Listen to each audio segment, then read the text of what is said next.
see where it goes. My personal, I mean, the traditional way that developers finance infrastructure throughout the rest of the country, before we had special districts in Longmont, where they prohibit special districts, the traditional way for financing infrastructure is you build it into the cost of the lot. Cost of the lot, and the cost of the lot includes the cost of the land, which we pay for through Mount Carbon, the 21 mills we pay. It costs the land, the cost of the infrastructure, and profit to the developer. Right.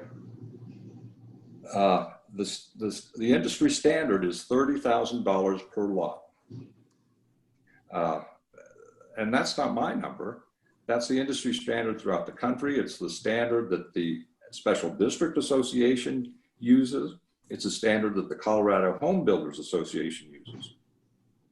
So, and that $30,000 includes profit to the developer. So I think they didn't give these lots away, right? We paid top dollar. We paid top dollar. Yep. They didn't give the lots away. So I honestly believe that when we peel away the layers of the onion and we have an honest, independent forensic audit, we're going to find out that they included the cost of the infrastructure in that number for the cost of the lots, and we've already paid for it. So I honestly have some expectation that if we get an honest audit, we're going to find out Brookfield owes us money, because we paid them $29 million in those bonds before we got control of the boards. Awesome. Can Brookfield just decide how much we owe them? I don't understand that at all. Hey, Jim, it just seems like a moving amount. Sorry to cut you off. I wanted to get to Chris's comment, but I do wanted to say, okay, we will be here past the 7:30 time spot. If you want to stay on, we will stay and talk. Okay, thank you. Go ahead, Mr. Chris. Yeah, it's me, Chris Neugebauer. Thanks for the time to speak. So, I mean, it really seems like, John, you have a problem with special districts and special district law. And this FRMD and this neighborhood and the documents that this neighborhood was founded upon were written and agreed upon under special district law. Special district law favors the developers. It's swarmy, and I don't like it. But I don't think our neighborhood should be used as a test case to try to change special district law. Brookfield is a $500 billion company. That's how much property they manage and how much they have under development. And I would like you to cite the special districts in Colorado that have done what you think that you want us to do, which is renege on these agreements that are filed with the city. Yeah, they were agreed upon by the own Brookfield employees. I get that. I don't like that either at all. And the other thing that I think we need to consider here is our board is elected. We all elected this board, and these are all neighbors of ours, and these are highly capable people. We have CPAs, we have financial experts, we have good people on this board, and they pay the same taxes that we do. And you insinuate that they have something that they're trying to hide. What they're trying to do is they're trying to do good work for the community is what I believe. And Brookfield is going to take us to court, and they're going to sue us, because I think what you want to do with this recall is you want to recall the board, and you want to get your group on the board, and you want to start a fight with a $500 billion company. And please show me the case law that says this has been accomplished in Colorado. And you know that that's how development is done in Colorado. We may not like it, but they build the retreat, they build our streets, they put in all the utilities, and they expect to be paid back. Yeah, they probably expect to be paid back a little too much. I get that.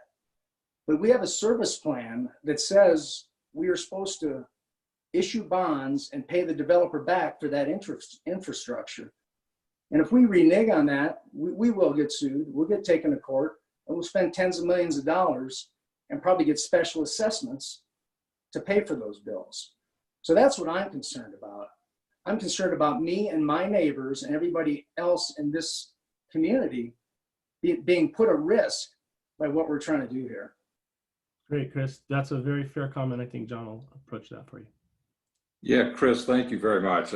I really appreciate your perspective and raising these issues.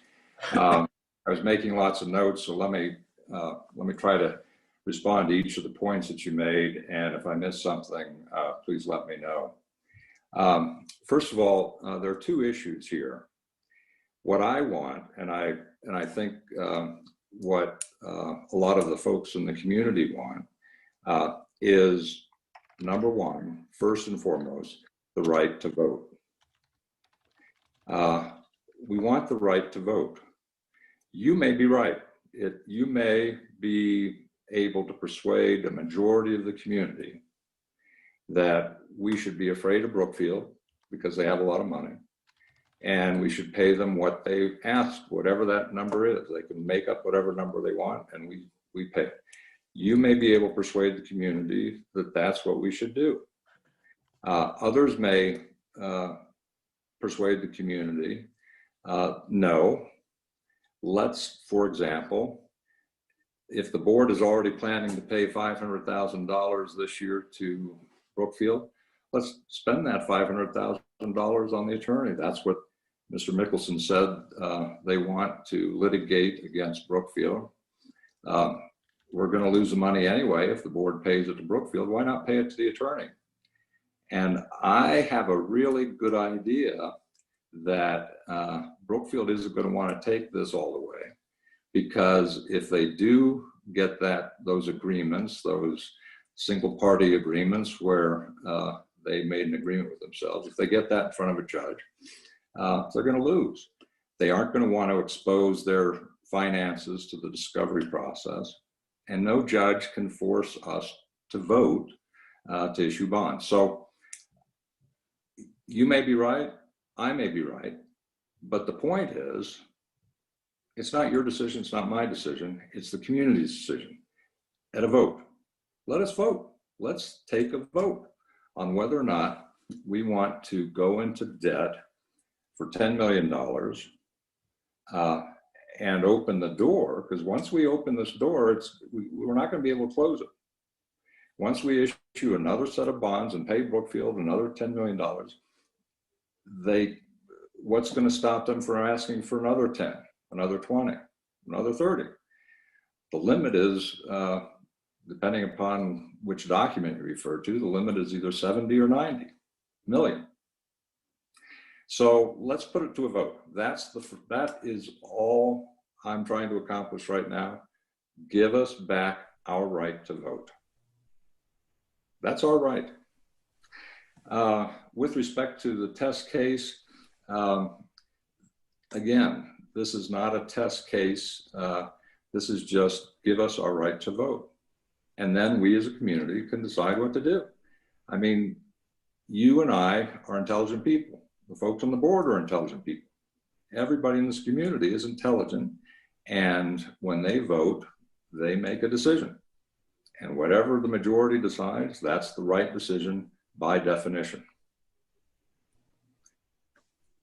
Other special districts throughout the Front Range, is there anyone else that's doing what we're doing? What I found, and it's really sad is perhaps too weak a word. It's really outrageous. People have been suffering under these special districts. We did for 11 years. We didn't even have a public election for 11 years. And folks are just beginning to wake up to these issues. And I know of at least 2 special districts that are addressing these agreements in different ways. And our case probably won't be the first one to court. The other districts that are taking the lead on some of these issues are further along in litigating them. But what I'm finding is that people are just beginning to wake up. And for the first time, I mean, it's incredible to go to some of these city meetings. When I was at Longmont, I've been in front of Denver, been in front of Lakewood, of course, be in front of Aurora. the city council folks are just waking up to this. They really didn't get it. They didn't understand it. And when folks say that this is the law, we have to do this because it's the law, it's not. When you break it down, what the statute says is this is a government we're creating, and the check and balance is the city. But as we can see, they really didn't know that they were in charge of checks and balances. They're waking up to that now. But if not the city, it's the community, it's the voters, it's us. We are the check and balance. It's just like every other governmental entity, whether it's the federal government, the state government, the city or the county. We are the check and balance. We are the only ones who can stop this abuse. And if you take away our right to vote, which Brookfield did in 2006, and it wasn't a side, it wasn't this, why don't we do this? This was a very deliberate decision on their part to eliminate our right to vote. And then for the next 11 years, they told folks, well, you can't serve on the board until we build out 75%. We heard that over and over again when we knocked on doors. They said, why are you doing this? We can't serve on the board until it's built out. And of course, that was a false statement. So by not returning our right to vote, the board and the board supporters are basically advancing Brookfield's agenda, suppress the vote of the residents, because that's the only way this plan, the scheme works, is if we can't vote. We're the only check and balance. So that's why we need our right to vote back. And you make your case, I'll make my case, and the voters decide. Let's see. Real quick, John, I just want to make a quick update. We're at 7:30, so I want to. Sorry, I'm sorry. It's okay, you're good. Thank you. And please stay. I see Chris has his hand up, so we're going to get back to some more back and forth. Renee, would you like to close us out, and then we can stay and have everybody else who wants to talk some more? Gary, thank you for the questions, everyone, and for your attention. What's next? That's up to you. If you would like to help further this discussion, or if you have additional questions or comments, please let us know.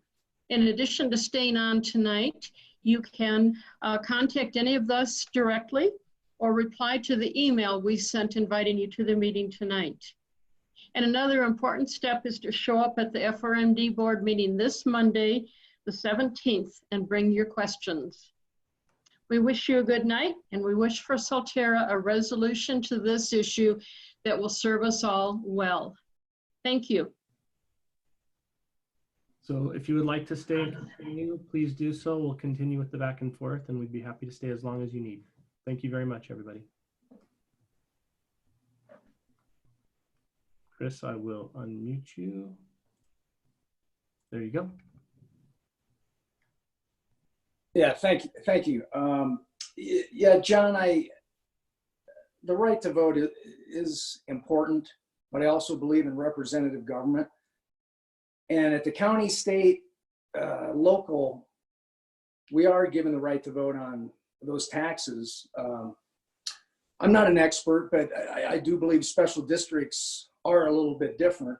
And I am fine if we have a board that we've duly elected, if their financial advisors and their legal counsel believe that if they're taking all the information from them, and I believe they are, they have experts that are advising them on whether to issue these bonds or not. And I think we need to place some trust in them rather than always have, questioning their what they really want to do, because I think they have our best interests in mind.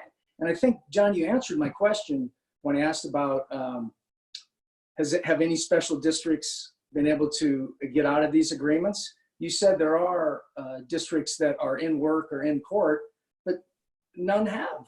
been able to refute the agreements that are in their service plans. So I think at the end of the day, and I'm not afraid, I want to be prudent. I want to be sober and prudent with this neighborhood, this beautiful neighborhood that we live in, and our homes and our property values. I mean, if we're in litigation for years, I sure hope there's none of us that really want to get top dollar for their homes, because I think we're going to have people staying away from this neighborhood if we go down this road of recalling a board and now go to try to fight what's really already been agreed upon on these bonds. I think you're really kind of throwing a Hail Mary and rolling the dice with doing this. I mean, I don't want to pay any more taxes, believe me, but we can issue this $10 million of bonds, and with the money we're saving on these bonds, our taxes won't even be raised. And there's communities around us like Mountain Shadows, Table Mountain, Lions Ridge, that pay a lot more to their special districts than we do. And believe me, I think ours are high enough. I don't want to pay anymore. But to say that we are a crazy outlier, I don't think is accurate, or really tells the story correctly. Well, let me respond, because you're raising again good points, and let me just step back from it and suggest this is the very reason why we shouldn't be rushing into this. Okay, this is the first time that we have had anything approaching a town hall where we're having this conversation, this debate. If you go to the meetings, especially the last meeting, this doesn't happen at the meetings. We don't even hear the board members discuss it. They meet for 2 hours, as they did this last time in an executive session. Then they just come out and say, here's what we've decided to do.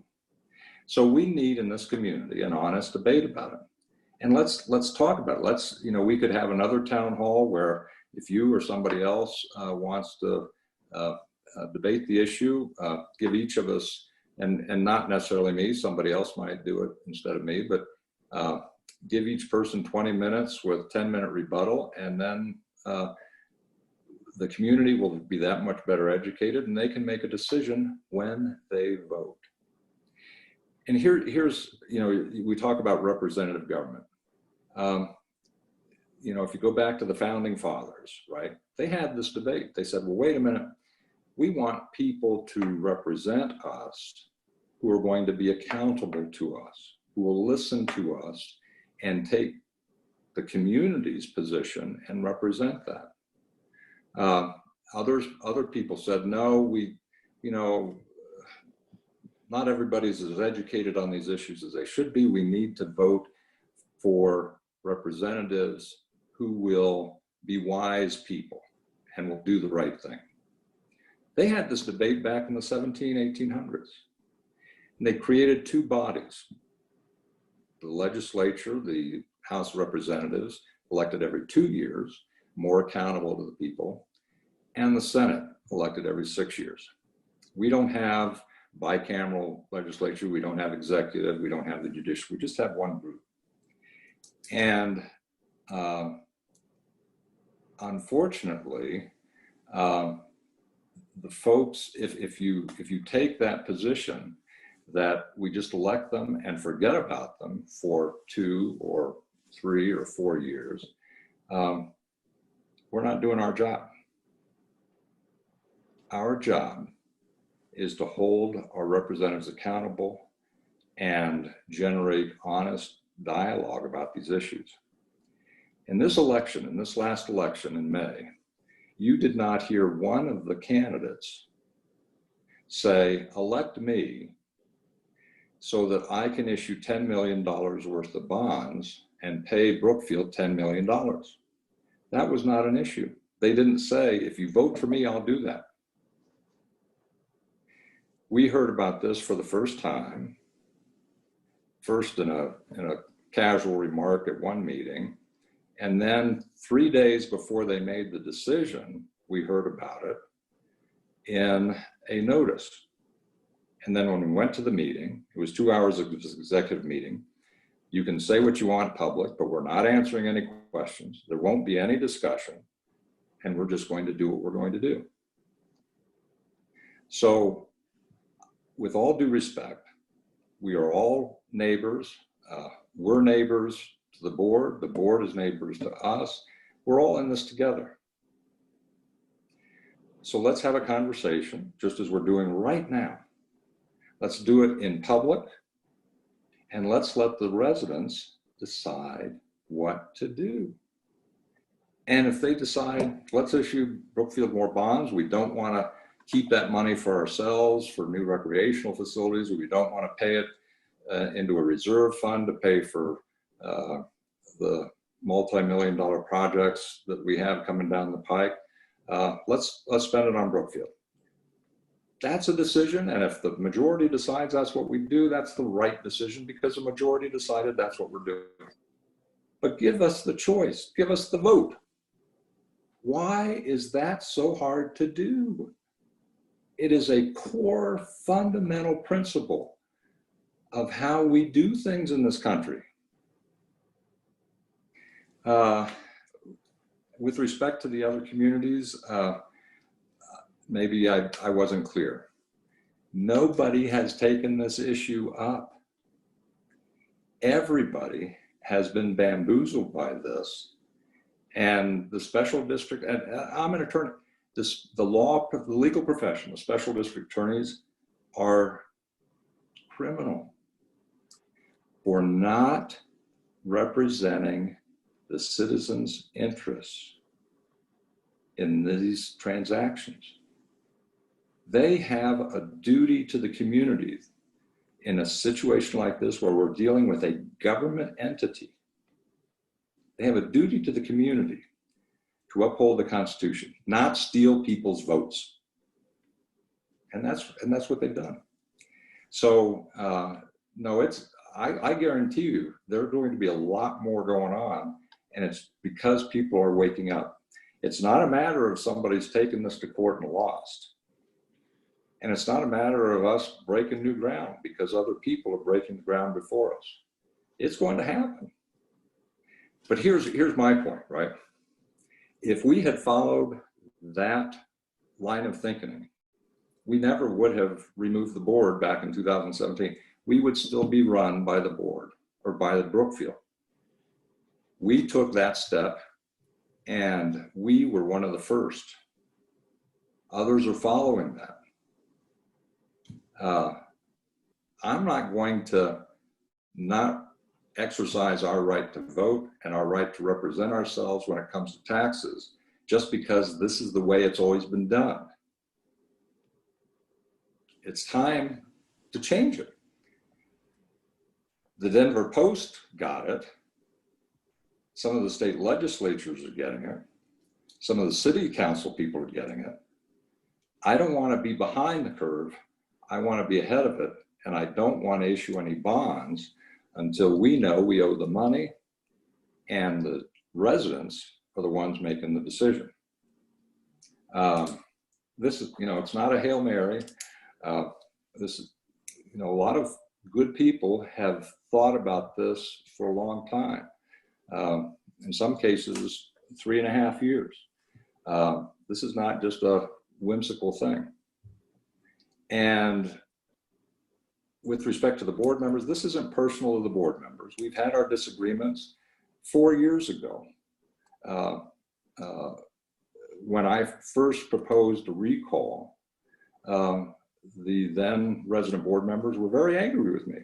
And I said, wait a minute, why? All we're doing is trying to get residents on the board and give us back our right to make our own decisions about taxes and spending. This isn't personal to them. It's all about establishing, again, our right to vote. I don't care who's on the board. If I were on the board and I were saying, listen, I think we need to stand up to Brookfield and say, no, prove it to us. Prove we owe you the money.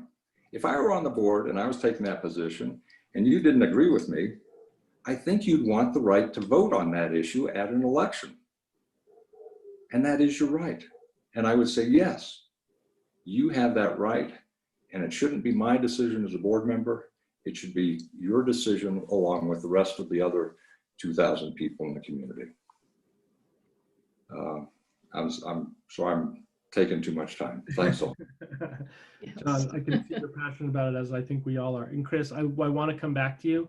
I do have one more hand up from Kristen Hochstein. I'm not sure if that's Aaron or not, so I'm going to unmute Kristen, and then Chris, I'll come back to you for a back and forth.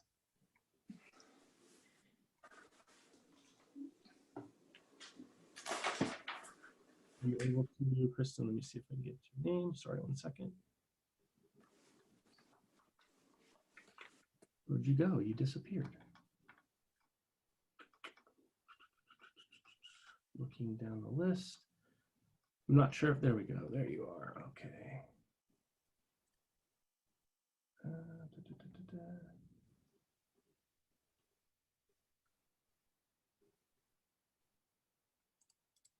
Trying to find you. Apologize.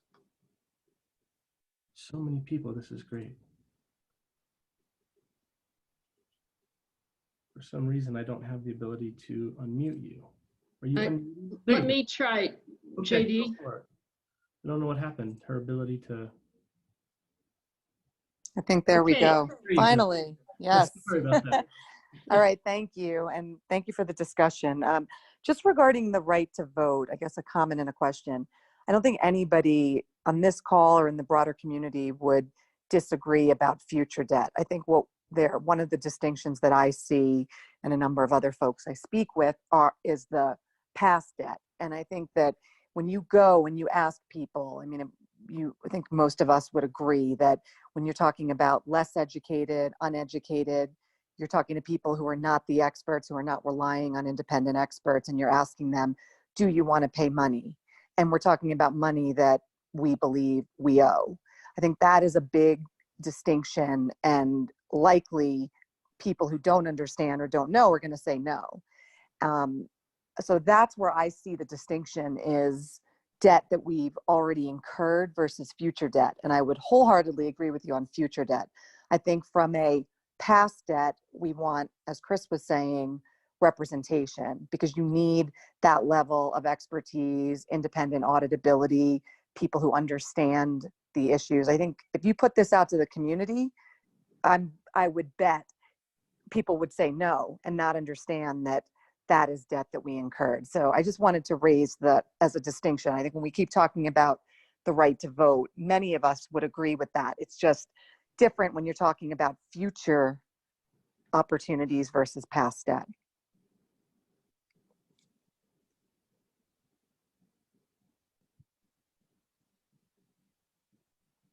Would anyone like to respond to that on the, yep, go ahead.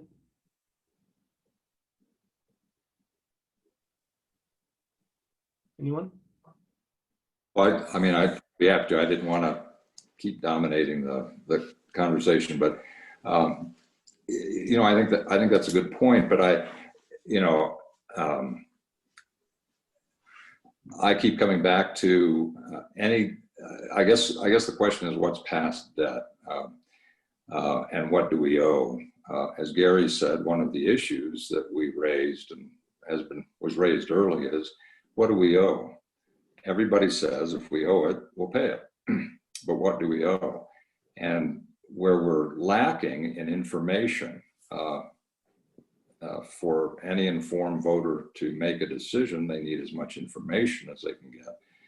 The big void right now is hard information on what do we owe.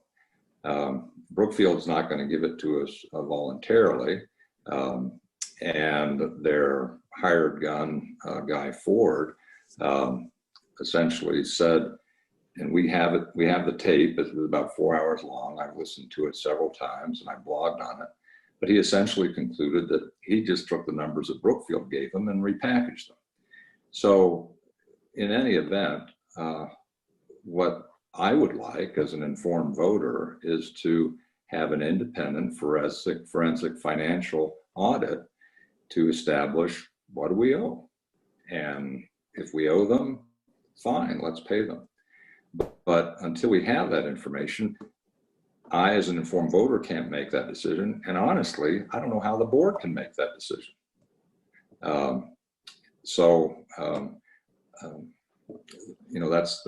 That's how I see it. Yeah, John, let me want to just come in from a non-legal, I'm the layman. I'm kind of the one that came into this, and I've only had 1 year law school, so don't hold me to the law.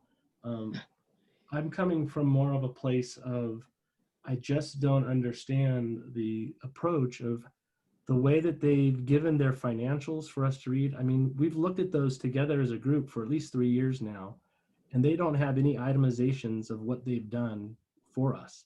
They've got numbers, they've got things, did this for this much, did this for this much.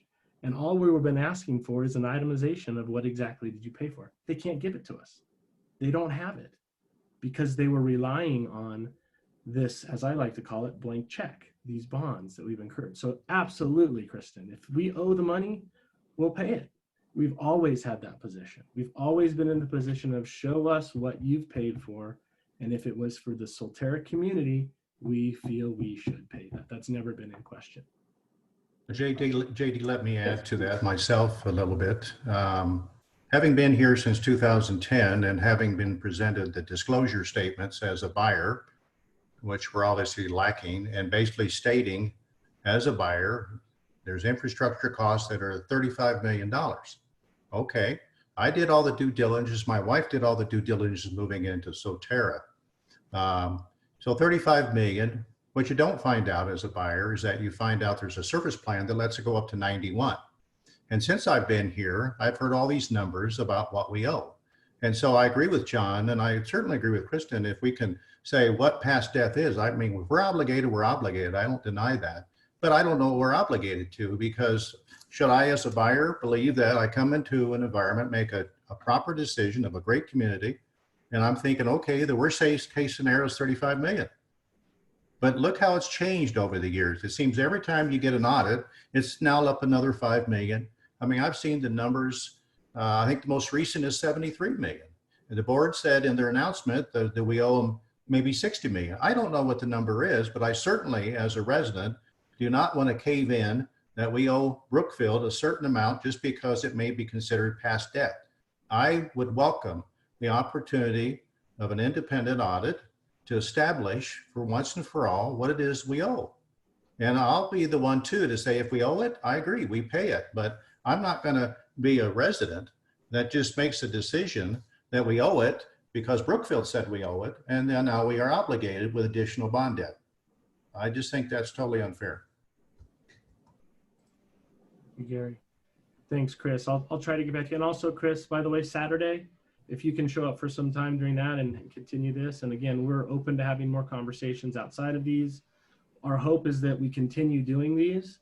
It's just so interesting that this pandemic has hit us and now we are all at home and we almost have more time to do this. So why not do it, right? Let's take advantage of talking versus being at each other's faces and maybe, getting overly passionate. Don B, I see you have your hand up. Would you like to ask a question or a comment? Well, yeah, I just echo everything everybody's been saying here and about this debt. It's like, I just don't understand why it's a floating number between $20 million and $60 million. I mean, this is serious money here. And this is going to go on forever. This is never going to be paid off. I just don't see it happening because, I mean, how can you issue bonds and not know how many bonds are issued? I mean, when I moved in here, Cardell told me that my taxes would be $1,800. I've been here 2 years, and I got a notice, and I've been fighting with my mortgage company because now my taxes are $5,300. And out of that 53, 35 is going to the Metro District. I mean, this is bullshit. Pardon my language, but I'm sure there's other people feeling the same way. And I mean, it's just crazy because none of this shit was disclosed from Cardell when we bought our property. They didn't tell us that, oh, you're buying into a Metro District that has $20 million in debt, but we're not sure. Maybe it's 60 million, but it's okay. Come on. What are we talking about here? This is crazy. Thank you, Don. Anybody want to respond to that? If not, we can pass over to Kelly. If you do want to say something, please do. Go ahead, Jim. We didn't hear you. I saw your mouth moving. Yeah, I said, I agree with him. It's outrageous. I mean, we don't have any idea what we owe. And we could be paying for 40 or 50 years. I'm not going to be here, but Maybe your I children. mean, it affects on our resale of our houses too. I mean, if anybody really does a deep dive into this, they may go, I don't think I want to live in Solterra and be a part of all that debt. And frankly, if I had known all this morass, I may not have bought here either. I mean, it's crazy. Thanks, Jim. Kevin, can I get to you after Kelly? Sure, you bet. Thank you. Go ahead, Kelly. Yeah, so first, I just want to say thank you for all the time you guys have put into this. I think it's awesome. My comment is, I've been in the infrastructure construction industry for 15 years. I am an active participant in almost every major infrastructure project in the state through my company. I also work with all of the infrastructure maintenance contractors who service all of the maintenance contracts for all of the cities throughout the state. And I have a lot of reservations about trusting in the board's knowledge on what is owed, especially as a part-time board. I know firsthand the challenges with communications on construction costs, ongoing project costs. Again, I've been doing this for 15 years for my profession, and I really value the right to vote. So again, I just want to say thank you. And there's a lot more to this, even from being on the street. I've worked with cities all over the country. I've been in Colorado now for 4 years. So anyway, thank you. Thank you, Kelly.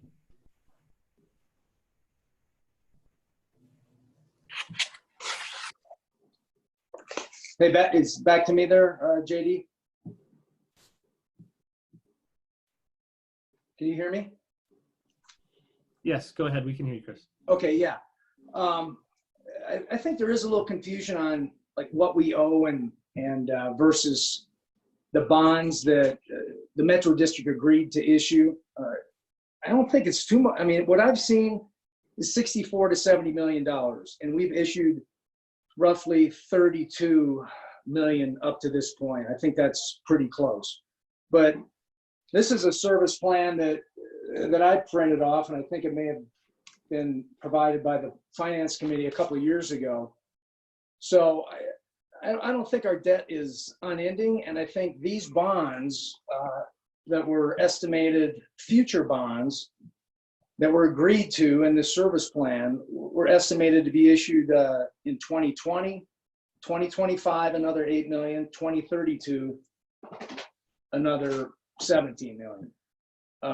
Yeah, that's a lot of money, but it is a limit, and it was what's laid out there. So, I mean, it's not like this was pulled out of thin air. These bonds were, as part of the service plan, forecast to be issued to pay back for the infrastructure. And I agree, we should make every effort to make sure that this money needs to be paid, and that they provide us receipts, they provide us support for actually spending that money. You're right, a board is going to be challenged, but that's why they hire lawyers and financial experts. And if our board would be recalled, any other board is going to have those same issues. So that's always going to be a bit of a challenge. And one of my concerns with the recall is that we still have to refinance these bonds. And I worked in the financial industry for a couple of years. I'm familiar with bonds and how they're issued. These bonds are going to be rated by an independent rating agency. And if they get a AAA rating, then we're going to get that low interest rate. But I fear if we're in the middle of a recall and our neighborhood and our neighborhood governance looks in chaos, I don't think a bond rating agency is going to be looking very favorable on that. And I think we really put in jeopardy the ability to get, even if you're saying we're just going to do the bonds to refinance the debt and save all that money, those bonds are in jeopardy by something like this going on in the middle of trying to float these bonds and refinance. And I think that's a very, very big deal. The other thing is we pay 43 mil, roughly 43 mils total for our metro district on our taxes, roughly the same as the school district mill levy. And the worst case scenario, people keep saying that we might be paying to the moon. We are limited by these agreements, I believe, at a 50 mil limit. I don't want to pay that. I want to keep it at 43 or lower. But there is a limit on the mill levy that we can pay under the metro district, and it's 50. And we pay 43 right now. Again, I want to keep it low. I want to have an accounting, but and our board is doing that accounting from what I've heard. They have their finance committee and others trying to account for everything that Brookfield is spending. And that's always going to be a challenge. And I don't know if a forensic audit, maybe that'll help, maybe it won't. But, you know, Brookfield's going to drag their heels on that, I would guess, as well. You know, so I think to me, it comes down to knowns versus unknowns. And there's a whole ton of unknowns when we do a recall of an elected board, and then that new board decides to renege on obligations that are laid out in a service plan that is an agreement that with the Metro District and filed with the city of Lakewood. And that's a complete unknown. And I'd rather deal with the knowns. And the knowns are we can refinance these bonds and save a ton of money, and we can refinance the next tranche of bonds to pay Brookfield back, maybe partially, maybe pump up our reserves. And then we do need to have discussions, and we need the people that have the issues, we need to all go to these board meetings. We need to go to the finance committee meetings. I went to a couple finance committee meetings 2 years ago when a lot of this was being talked about. 5 people showed up. 5 people showed up. And I've tried to do my due diligence by going to those things. Gary, I know you have. And thank you for your presentation, man. That was good. And it was a lot of information. I appreciate that. But we all got to take this upon ourselves to learn and not just take the information, John, from one side. I think you've done a ton of research, and I get that, but I believe you're coming at it with a purpose. And I'm not sure that purpose is going to serve our neighborhood that well. Well, Chris, guys, I want it to be amicable. I really do. And we can have more of these. Appreciate everything you've done tonight to put out information. Okay. I'd like to say, Chris, as you know, I have attended all those workshops, and I've certainly tried to share as much as I could with them because I'm trying to understand. You know, I'd be the first one, maybe as a resident, to say, if the board told me this 10 million and we're done with Brookfield, the numbers show that we're done, they're going to insist we're done, I might be the first resident that says, take it, refinance the 27 plus the 10, make it 37. It's the unknown that scares me, because I know what the service plan says. I don't look at the service plan as the rule, never have. I still think Brookfield has to demonstrate to residents what they really spent here and where these monies went, where our fees went, where the lot fees went, all this money. I mean, because again, I've seen it sliced and diced so many ways. The document you're talking about in the finance committee, I don't believe I've seen that myself. So it'd be great if the finance committee, the board, be willing to share that and educate this community so I can make an informed decision. But I would tell the board tonight, if you're going to tell me 10 million, we're done with Brookfield, okay. I might be the first one to say, do it. Take advantage of the low interest rate, doesn't change our taxes, but we get them off our back of what we owe. But I want the board to say what they think is coming. And it's clear to me that the service plan, I've brought it up before. I've asked the board in this finance committee many times about the schedule of bond payments from the service plan, and it never gets answered. It's still not being answered. So how can a resident feel comfortable with this information on the unknown. I wouldn't do that as a homeowner in a mortgage, but that's what it seems we're doing here in a metro district.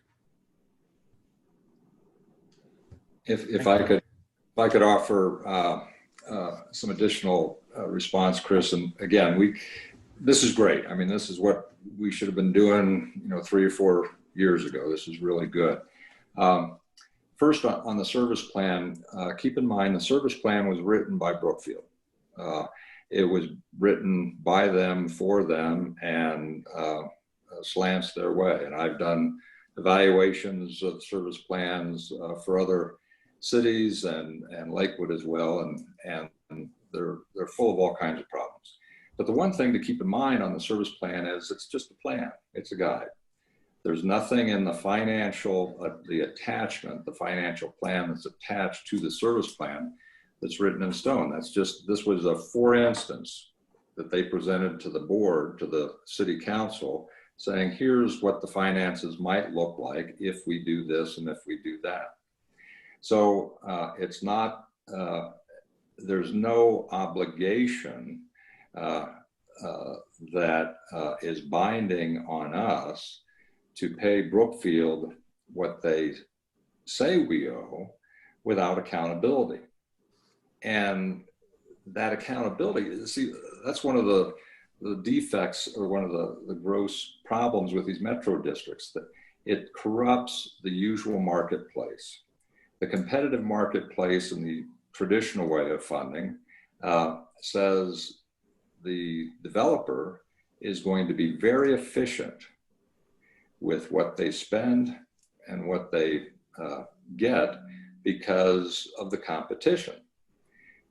When they set up these metro districts, they did it, and this was disclosed at the ULI presentation back in the spring. They did it to pass the burden, the risk of loss from them to the residents because of the bankruptcies that were happening in the 80s. So they did, and there was no one there sticking up for the residents and saying, well, wait a minute now. And so the pendulum has swung so far that we have these absurd situations now where basically the developer isn't accountable to anybody for what they spent or what they didn't spend.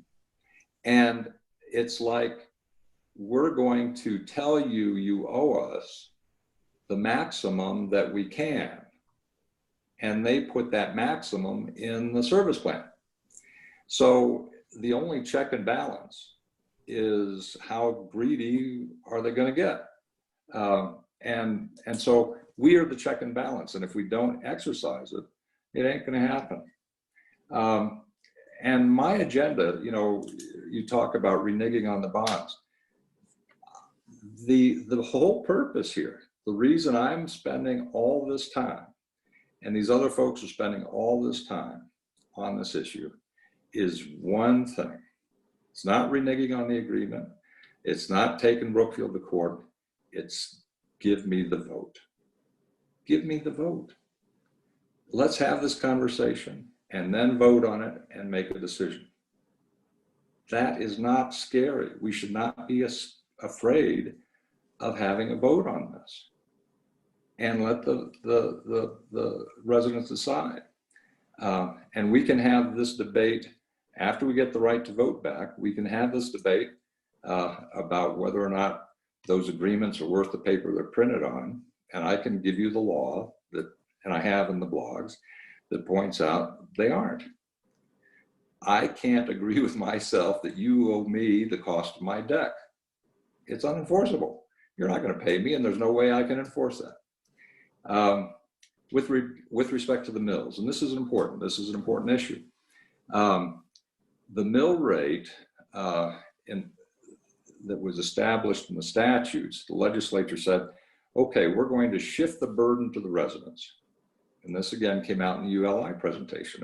It was a wonderfully candid presentation because most of the audience were industry people. And they said, we're going to pass this risk of loss to the residents, but here's the safety margin. We're going to limit it to 50 mills.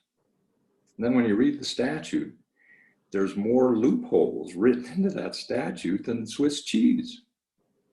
There is essentially no limit.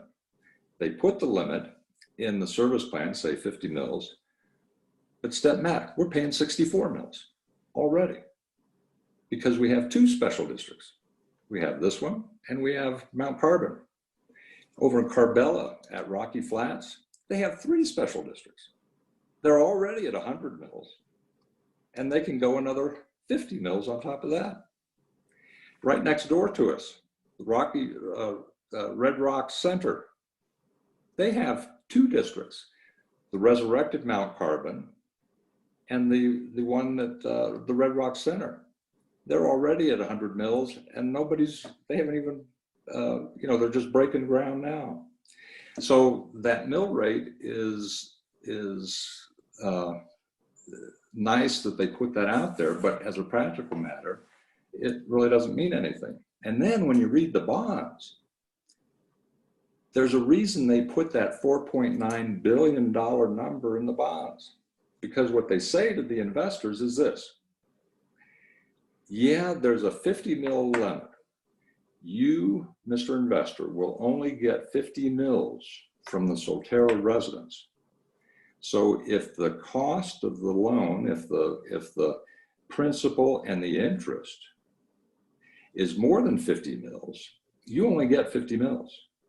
But that interest keeps building. And Solterra residents, you keep paying 50 mils, but for a long, long time. And the only limit, and that's the reason they put it in the bond, the only limit is $4.9 billion, because that's what 8 employees of Brookfield voted on in 2006. We're not putting the bond in jeopardy for the refinance. If the board says we will put this to a vote of the residents, or the board says we will put on the ballot whether the residents want the vote, or we'll just leave it up to us. If they'll just put that on the ballot, there's no need for recall, because then we have our right to vote. Give us our right to vote, and let's move forward. Thanks. Go ahead, Kevin. Stephen, I see your hand. Do it after Kevin. One other point, I apologize. Chris, I wanted to say, and this is frustrating. I have tried everything I could to be able to attend the finance committee meetings, and I was told that they are not open to the public. I congratulate you if you've been able to attend. That's wonderful, but the rest of us haven't. And I would very much like to go to these meetings. It's just you, John. They don't want you coming. That's how it goes. You're the only one that's not allowed in there. Well, okay. Thanks all. My point is that there have been people who would like to have attended and they were not allowed to attend. That's not everybody. There are other people who have been able to attend because they're welcomed. There have been some of us who I think, I'm just guessing, that maybe we are looked at as the antagonists and we have not been open to doing it. And Chris, I'll let you respond as soon as we do a couple other for sure. I see you. Okay. Ready to go? All right. Thanks, JD. This is Kevin Clement. Chris, again, I really appreciate your comments. I think the points I wanted to make really play off yours, and that is you speak to the board wanting to do the right thing, and certainly not trying to impugn their character, but I think what's missing is the transparency of their decisions. John alluded to it that typically they go to executive session, they come out and they basically present what they've decided. There's been no interaction, no ability to have any kind of open discussion.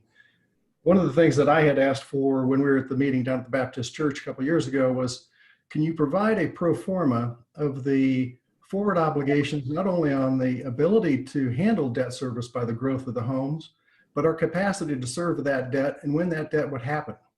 We were told it was going to be available in a couple of weeks. That's been a couple of years. Still haven't seen that.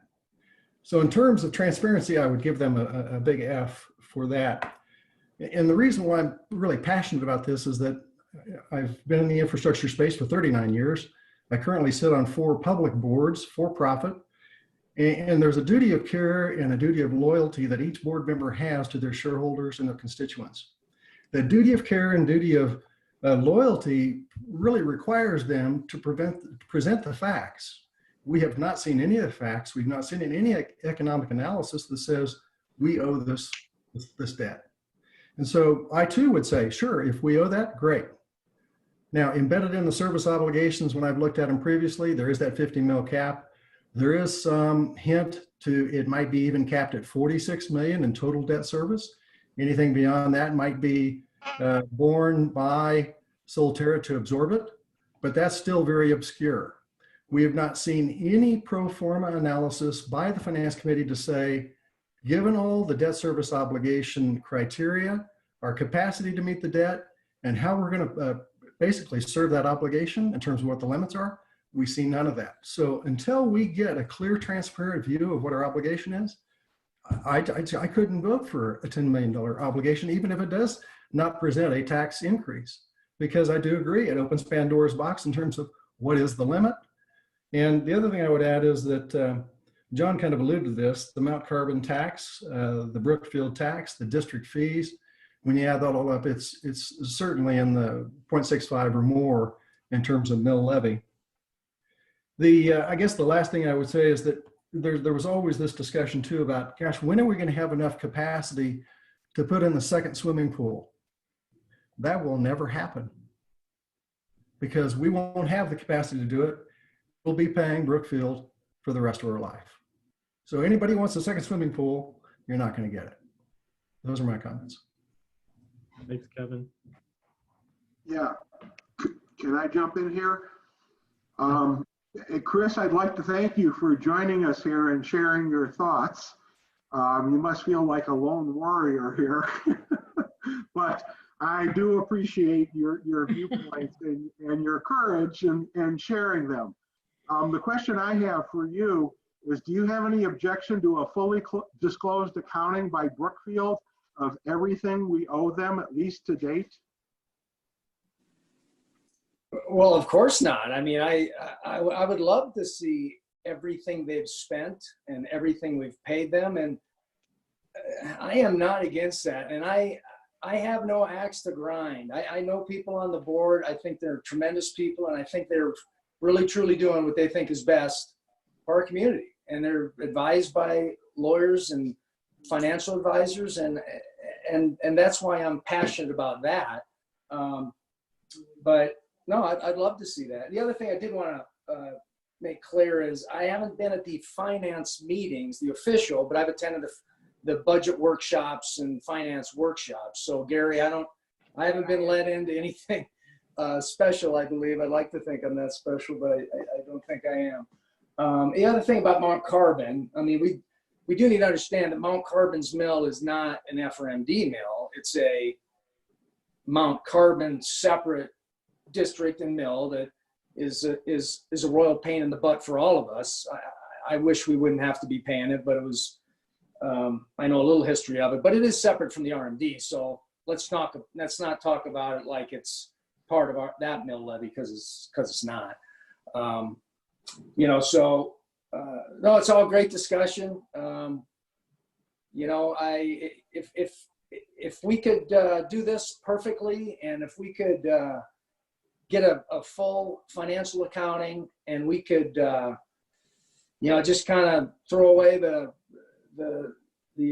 agreements that were made. And I know, John, they may hold the force of law, they may not, but to me, that's the way things have been, business has been done in Colorado for many, many years. And there's a very big, you know, there's riskiness to doing what we may ultimately try to do, and risk to our property values and everything else. I don't want to pay any more taxes than we have to. Believe me, guys, I'm on the same side when it comes to that. So Thanks, Chris. Yeah, I have a comment. I grew up in Chicago in one of the rougher sections, and there was a quaint local business custom, I will genteelly describe it as, where merchants were prevailed upon to contribute to certain organized crime activities to be protected.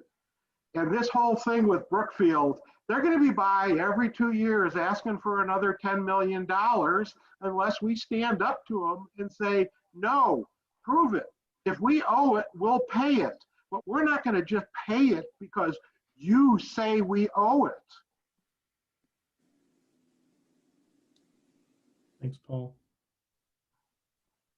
Stephen, did you want to go ahead and do yours real quick? And then I'm hoping that I'm asking Don now, but I didn't get a chance to type it.